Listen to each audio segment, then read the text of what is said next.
The leader of the rebel Papuan Republican Fighters Army, Mr. Simon Kaumi, says he's prepared to go to jail for the cause of Papuan separatism.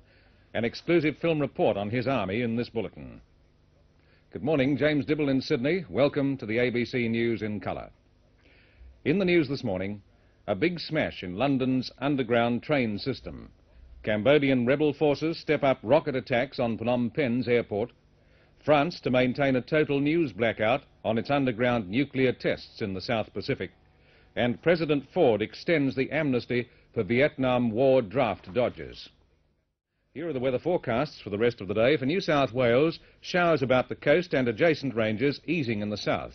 Local thunderstorms over the eastern regions, mostly dry west of the ranges. And for Sydney, chance of thunderstorms. Showers becoming isolated in the afternoon with sunny breaks.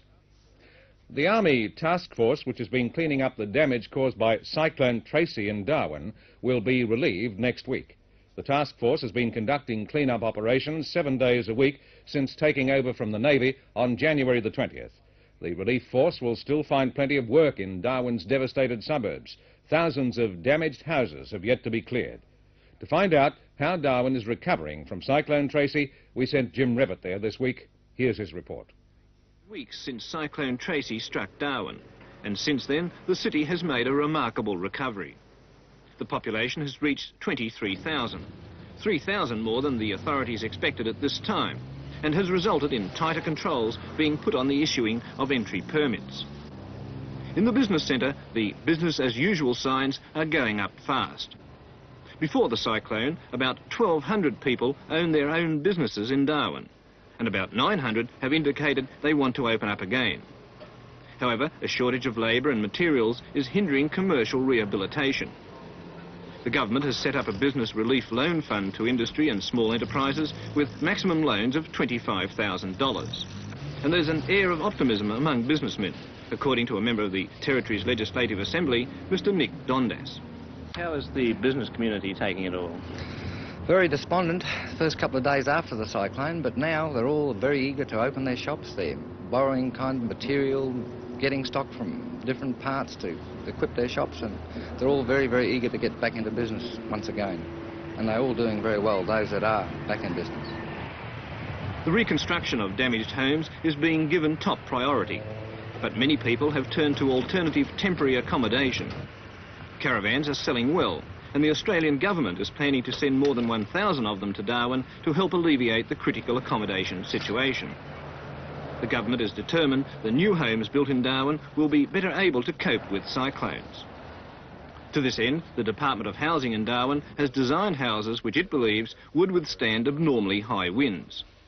But these designs won't necessarily set the pattern of future building. Private enterprise has been invited to submit designs for 2,500 houses, each containing a cyclone shelter. The first of the new homes should be under construction in 2 months.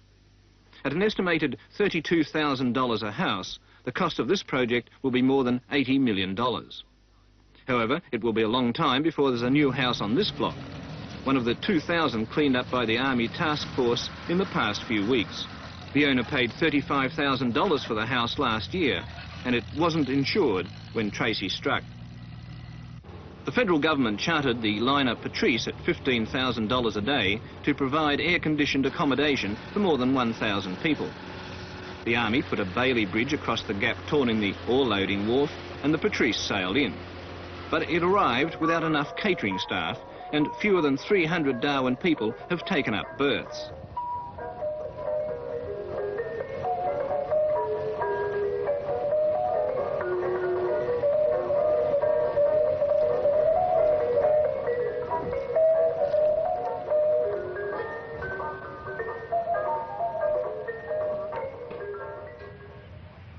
So far, the reconstruction planners have not finalised details of the future of the Aborigines in Darwin. Their main reserve at Bagot was largely destroyed, and most of the inhabitants left town. Some still in Darwin are working in clean-up teams, and they're wondering just what level of priority Aborigines will get in the new Darwin. Among most administrators, there's no enthusiasm for re-establishing the Bagot Reserve in its old role. As part of the clean-up campaign, several hundred wrecked and abandoned cars have been cleared from the streets. Many of the owners have yet to be traced.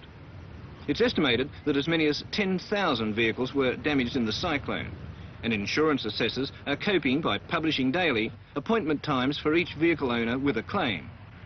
They're trying hard to get people to accept cash settlements instead of waiting for the overworked repair shops to do the job. To end, we repeat that in London, rescue workers are trying to free 8 people still trapped in the wreckage of the city's worst ever underground train smash. More news this afternoon about 20 minutes past 1. Our main bulletin tonight, as usual, at 7 o'clock.